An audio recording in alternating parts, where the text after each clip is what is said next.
Namaskar children. Today we are going to start with the revision of a joint stock company. So first we see that what is the meaning of this term joint stock company. A company is an association of persons formed for carrying out business activities. It has a legal status independent of its members. And the company form of organization is governed by the Companies Act 2013. So it is described as an artificial person with an identity separate from its members. The companies receive funds either from its owner in the form of share capital or through borrowings from outsiders. The shares of the company are transferable from one person to another. Thus, the continuity of a company does not depend on the existence of the shareholders. So, the affairs of the company are managed by board of directors, a managing body elected by shareholders of the company. So here we start with the revision of the features of joint stock company. So first feature is artificial person. A company is a creation of law and exists independent of its members. Like natural persons, a company can own property, borrow money, enter into contracts, sue and be sued, but it cannot breathe, eat, run, talk and so on. So it is called an artificial person. A joint stock company is created by law and has a legal status, but it cannot function like a human being.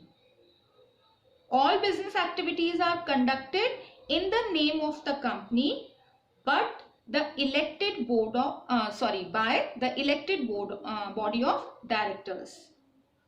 Since the company cannot act like a human being, it is considered as an artificial person. Now we see that what is the second feature of joint stock company?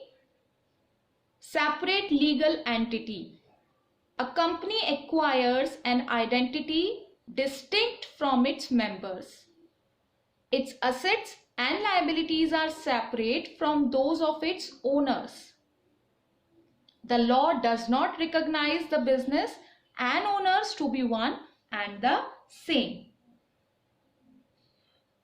This we can understand like with incorporation of a company under Companies Act, the company receives a legal status, which means that it has an identity separate from its members. So now the company can own property, incur debts, borrow money, and sue and be sued in the court of law. As at the same time, the company's assets and liabilities are also separate from its owners. The law does not recognize the business and owners to be one and the same.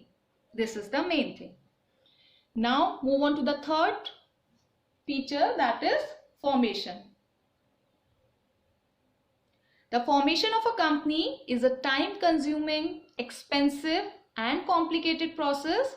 It involves the preparation of several documents and compliance with several legal requirements before it can start functioning. So incorporation of companies is compulsory. A company must be registered under Companies Act 2013 and the formation requires submission of various documents. And what here one term is there, that is the document. What is the meaning of this term? Documents means the company need to have its memorandum of association and articles of association. These kind of terms are there which we will discuss in our chapter number 7. So that's why we can say that several documents are there and these documents are having so much of legal formalities as well as. So we will discuss about those documents later on in our 7th chapter. Now move on to the next feature, that is perpetual succession. Perpetual means continuous. Means a company continues forever. A company being a creation of the law can be brought to an end only by law. It will only cease to exist when a specific procedure for its closure called winding up is completed. Members may come and members may go, but the company continues to exist. Members, those are known as the shareholders. So they can come and they can go, but it does not affect any kind of continuity of the company. It will not get any kind of effect. Does a company exist independently of its members, and it can be closed only through the legal procedure, and that legal procedure is known as the winding up. The next feature is control.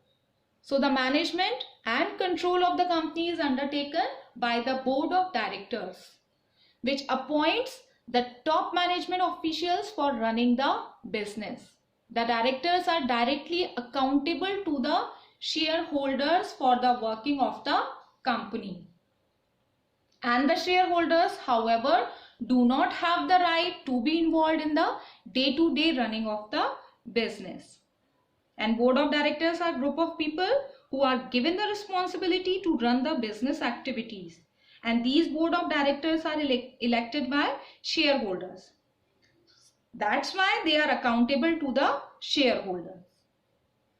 Now the next feature is continuity.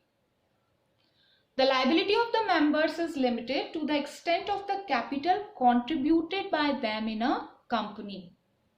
The creditors can use only the assets of the company to settle their claims, since it is the company and not the members that owes the debt. The members can be asked to contribute to the loss only to the extent of the unpaid amount of share held by them. Okay? So continuity remains forever of any of the company, as well as the liability of each member is limited by their contribution which they are giving, which they are contributing in any of the company. The next feature is common seal. A company may or may not have a common seal. What is the meaning of the term common seal? Common seal is the seal with company name engraved on it. It is equivalent of an official signature which not only approves the agreement entered by the board of directors with outsiders, but also binds the company legally. Document without a common seal does not bind company legally. Okay, so if a company does not have a common seal, in this situation the person signing the documents should be authorized by the board's resolution in case the company is not having the common seal.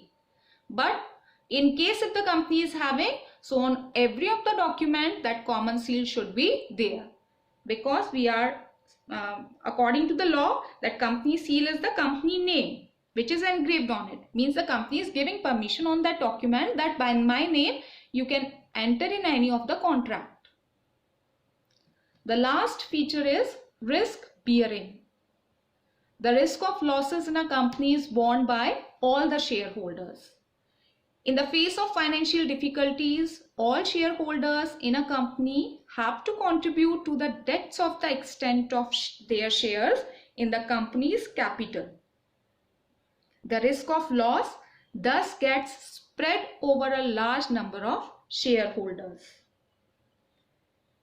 Because the shares of a joint stock company are freely transferable, and a shareholder of a public limited company can sell its share to any individual in the open market, and there is no need to seek any permission from the board of directors or other shareholders.